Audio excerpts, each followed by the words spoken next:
All right, guys, what's going on? It's Jack, and welcome back to another video. And 2 Prestiges later, aka 1 day, 10 hours, and 24 minutes of playtime as of me recording this video, I think it's time, especially since it's been a week since the game's out, I think it's time to speak my overall thoughts on Call of Duty Vanguard and to give the game, I guess, a full-on review or a post 1 week, 2 Prestiges later thoughts, or however you want to call it.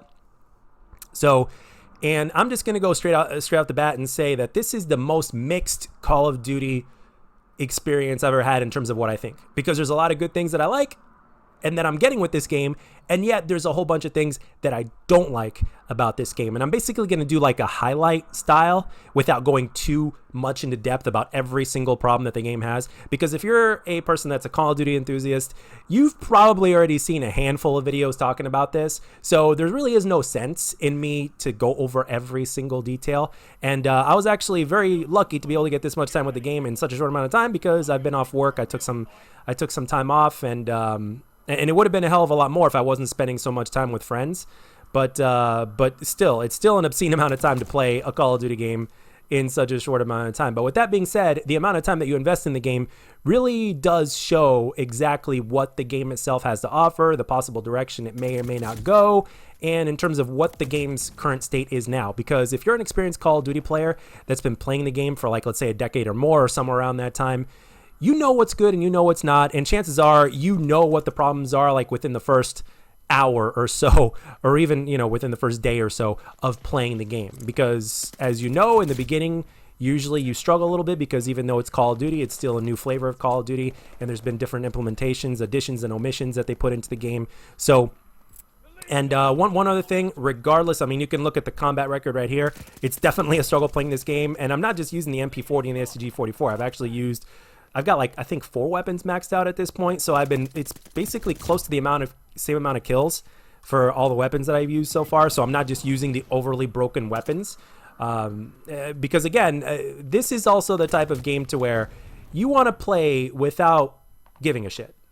You really want to play without giving a shit, because if you start to care too much, the things that are off about this game are really going to drive you absolutely insane. So if you want to have the most fun and to get the most out of this game, especially in its current state, play without giving a damn. As a matter of fact, with the time that I spent playing this game over the last week, I've gone back and forth between 120 hertz to 60 hertz, because I have to go down to 60 hertz in order to record gameplay, because theater was supposed to be in this game, but for whatever reason it's not. At least that's what I read online, but it's not. And the experience is pretty smooth on both, but obviously if you're playing at 120 hertz, you know, on optimal settings on your console or whatever, or even on PC, if you're playing at 120 hertz or more or whatnot, it's way better and more responsive than 60 is. But 60 in this game is very doable, especially when you compare it to maybe a few other titles or whatnot. Despite its problems, you can still play the game at 60, at least in my experience. Again, I'm playing the Xbox Series X, so I'm pretty sure if I was playing on the Xbox One, it probably wouldn't be as smooth. So I can't say from that aspect, but between 60 and then to 120, there is a noticeable difference, but it's still playable at 60. So with that being said, there's a lot of good and bad things about this game, and I keep going back and forth. I feel like I got ropes attached to every one of my to both of my hands, and I got one side pulling me in one direction and the other side pulling me in another direction, and it's like no, this game sucks, and then no, this game has some serious potential and it does a lot of things right. Because when you rewind back to Modern Warfare 2019, guys, in Modern Warfare 2019, the thing that I mean, I really wanted to like that game, right? I really wanted to enjoy that game, because when you look at the smoothness, right, of that game, and when you look at the overall design, you couldn't help but admire it, right? I mean, obviously the maps could have been better, and a few other games, a few other things about that game could have been better. But the thing that kept me away from that game, no matter how much I wanted to go back and play, the thing that kept on punishing me and that kept on driving me away from the game was the fact that as soon as I started running, unless I had the Dead Silence Field upgrade up and running, right? Other than that, like, whenever I would move around, I would have to force myself to slow down so I couldn't be heard from a mile away. And that for me was very annoying, and it kind of ruined the pacing of the game for me personally, and I just didn't enjoy that. I felt like it was something that I was forced to do compared to something that I wanted to do. So In this game, I'm actually getting to play the way that I want, and this game, as you know, has a lot of similar designs to Modern Warfare 2019. For instance, the engine and the time to kill. The time to kill in this game seems to be even faster than Modern Warfare 2019, although it seems a little bit slower if you turn crossplay off. If you turn crossplay on, it's like somebody hit the acceleration button on the time to kill, and you just die so freaking fast. I don't know if that's because of how PC players are able to log on to target faster than controller players or whatnot, and of course combined with the fast time to kill already. I don't know. And then plus you got the broken weapons and with the broken attachments and shit like that. So you see what I'm saying? And then you got perks that don't work in certain game modes like High Alert and Free For All, which is my basic thing that's actually keeping me away from Free For All, and I love Free For All. I've been sticking to Kill Confirmed at this point, but Free For All, for me personally, is a game mode that I really want to play more of in this game. But for me, High Alert is like a crutch perk, and I'll tell you why. And it's absolute necessity for me in this game, and I'll tell you why. Because of the lines of sight, the way the maps are designed, and the different angles that you can get shot from and stuff like that and spotted, High Alert really does come in handy, especially with the players that are really slow. Because let's say let's say you have a whole bunch of passive players in your lobby, right? And there are a bunch of those, like really passive players that like to hold down a power position at any given point around the map, and there's plenty of them, right? With head glitches all over the place. And they'll sit there and they're aim down sights, and they'll just have their sights aimed down, they're just looking, right?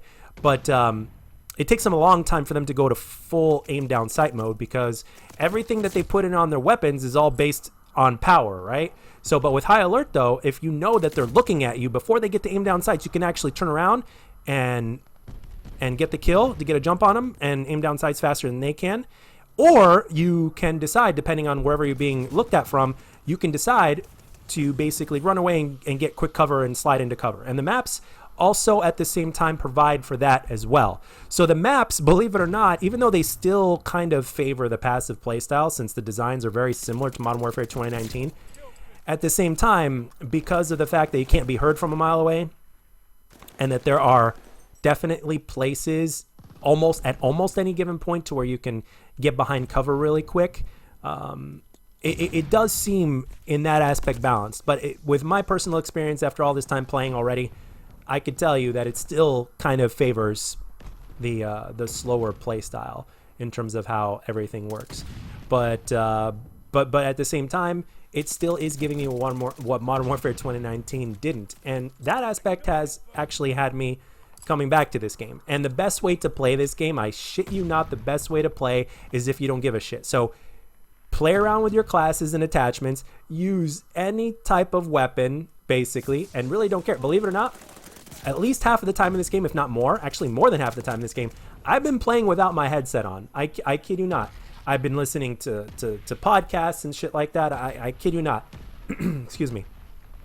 Because, again, it's not the type of Call of Duty that you want to take seriously, because of the mixed bag that it really is and how unbalanced it really is, or how broken it really is. It's kind of like this generation's Modern Warfare 2.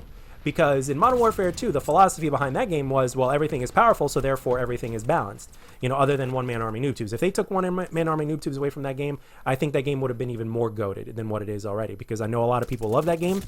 In this game, in the way, excuse me, in the way certain things are actually implemented in terms of attachments and the way the weapons work and stuff like that, I wouldn't even be surprised if Sledgehammer never nerfs anything, because everything so far with my experience is powerful as shit, especially if you use a certain number of attachments. There's obviously going to be a few things that are changed here and there, but in terms of the kind of power that the weapons have, I don't think the weapons are going to be getting nerfs or buffs or anything. I think it's the attachments that are certain attachments that are going to be getting nerfs and buffs, specifically the more broken stuff like Vital, for instance.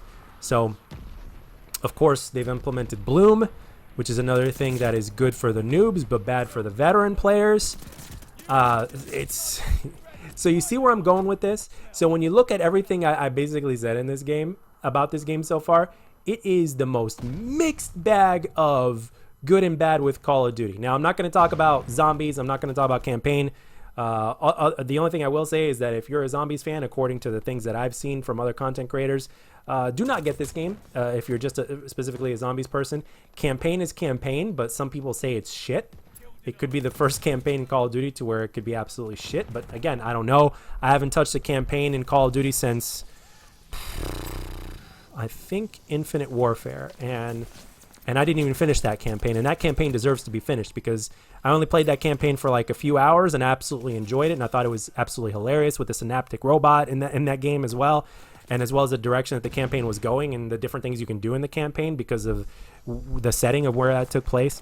But I don't know, man. A lot of people were not ready for a World War II shooter, but this game certainly doesn't play like a World War II shooter, if that makes any sense, because of the attachments and how those work. It's really Modern Warfare 2019 with a skin of World War II and with some additions and omissions. It really is. You can't really deny that. I mean, you see this game, and if you played Modern Warfare 2019, there's just no possible way you can deny that. So now the good news is we have Sledgehammer Games, right?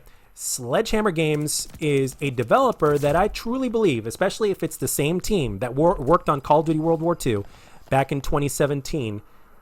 If this is the same team, or at least the majority of the same team, I really do believe that these developers care, and I think that they're going to do everything in their power in order to make this game the best that this game can be. But we all know that Activision is holding these guys by a leash, and there are a few things that are gonna be implemented into the game, whether Sledgehammer Games wants it or not. Michael Condrey made that very clear a few years ago when he tweeted out how Activision is in charge of the skill-based matchmaking and it's not up to the players or whatnot, or excuse me, the devs. So in terms of what's in the game that doesn't belong, a whole bunch of things are very limited in terms of the devs, so we can't fully blame the devs. But one thing I will blame the devs for, I will say this, is like, why did you spend all this unnecessary time in developing the whole MVP system with the animations of the operators and all that kind of stuff when you could have spent all that time into something a lot more important? They could have done something a lot more easy, similar to Overwatch, to it's like, hey, select your MVP, and there it is, the scoreboard of everybody, select your MVP, and you quickly select, and that's it, as opposed to having the whole animations of the operators and their different poses and all that kind of shit and different finishing moves or whatever it is. They could have implemented more time into patching the game. And sometimes I even wonder, even with Sledgehammer Games themselves, like I start to wonder, do they even play this game? Did they even play test this game properly or whatnot? Or did they choose not to listen to feedback or something like that? Did they really not have enough time to at least get that done? Because again, so mixed, because it's like, why would you develop the MVP system, something that was never asked for, that doesn't really it doesn't make the game any better really, and not spend extra time on patching shit up that is broken. It doesn't take a genius to figure it out. And these guys are very well-educated people that are developing video games, right? They've obviously gone through school and college and shit like that. So it's like, how can you not see that this is broken or that this is going to cause problems? So that's why I'm kind of wondering how much of a percentage of this Sledgehammer Games team is the same team that developed COD World War II. Because when you look at the overhaul of what they did with COD World War II after Michael Condrey and Glenn Schofield were gone, it's like these guys truly knew what the hell they were doing when they overhauled the game. It's like they literally took all the feedback that we gave them months prior and applied that into the game. But the problem was that it was too late. So is this going to be history repeating itself? Is it going to be too late for this game by the time we get to a certain point with it? And I'm wondering what the player count is for this game, because I don't know. Is it the skill-based matchmaking that's holding back the combat pacing system? Because it really is a problem to where you're picking, let's say, assault or blitz, and you're still getting tactical, for instance, playlists or whatnot that you didn't even select in the first place. So, and the thing is, these lobbies are not, and a lot of times the lobbies aren't even full. Or sometimes you'll have regular tactical, and then you'll have like instead of a 6v6 team deathmatch or a kill confirmed, you'll have like a 3v3 or a 4v4, or you'll have a 4-man free-for-all, or you guys know, et cetera, et cetera, et cetera. So I'm wondering, is it because of the skill-based matchmaking algorithm that's interfering with that? Or is it because is it because of a lower player count, despite the fact that the game is brand new? I don't know. Is it because of crossplay implemented, not implemented? I don't know. Or is it a little bit because of everything? So when you look at it from a developer standpoint, it seems like a tough cookie to crack when you look at it from every single perspective of what the problem could be. And at the same time, from a player's perspective, it's like you have a whole bunch of the biggest question that you end up asking yourself is why?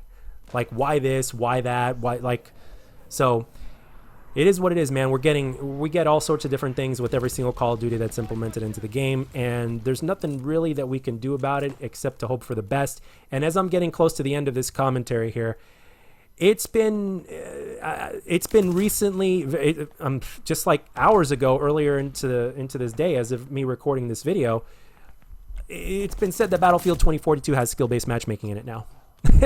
And obviously, we also believe that Halo Infinite is going to have skill-based matchmaking in the social playlist as well. So the thing is, like, do you think it's going to be similar to what we've been getting with Call of Duty? Do you think it's going to be something that makes a lot more sense? Or do you guys think it's going to be like its own version? And what do you guys think the effects of skill-based matchmaking are going to have in games? And do you think that gamers are still going to buy these games that they want to play, regardless of the fact that they know that there's all these different things wrong with the game? Have we gotten to a point to where we are so hooked on games, or we are so hopelessly wanting these games to be good, that we take the risk and continue to buy these games despite the fact that there's a lot of things implemented into these games that drive us absolutely nuts and that don't give us our money's worth, to be honest? Because if you think about it, with Call of Duty, it's like you're paying $70 for skill-based matchmaking and a mixed bag. With Battlefield 2042, same thing. Halo Infinite, same thing. I mean, again, as time goes on, we're going to know even more. But what do you guys think about that? What are your overall thoughts? Are you guys going to be, are you the type of, for those of you watching this video, are you the type of player that's going to be basically going into different games now and playing different genres of games? Like, for instance, Forza 5. I've seen and heard everywhere that it's absolutely amazing. I played a little bit of it, but not too much. And then obviously we got more single player games coming out that are going to be really, really good, RPG wise, even shooter wise, or anything like that. So is this skill-based matchmaking and everything else, with the incompletion of games, the refusal of getting those games delayed, so that way they can get the audience and get the consumer can get a complete experience when they purchase the game. So the lack of that, I mean, are these things actually forcing you out of the genre, or are you so far hooked and dependent to a certain extent to where you're just going to buy it anyway and hope for the best? Or are you still having fun with the game because you really don't give a shit? Which is something I mentioned before, and I'll say it again. It is actually the healthiest way to play video games, regardless of the video game's problems. If you don't give a shit, or if you're not passionate enough to the point to where you give a shit, then good for you. So if you enjoy Call of Duty Vanguard for whatever reason, or if you have a mixed feelings or whatever, if you're able to get, whether it's a small portion of joy or a big portion of joy from Call of Duty Vanguard, okay? If you're having a good time, if that's good enough for you, then good for you. Then I guess your purchase was worth it. If you're not, then are you going to change anything, or are you going to continue rinsing and repeating as you've been doing over the last few years? And it's for some people it'll be easy to answer, and for some other people it's going to be a lot more difficult to answer, especially if you're a content creator. But remember, guys, as I mentioned before you're a content creator, before you're anything, you're a human being. So looking at it like put aside the streaming, the content creation, all that kind of stuff.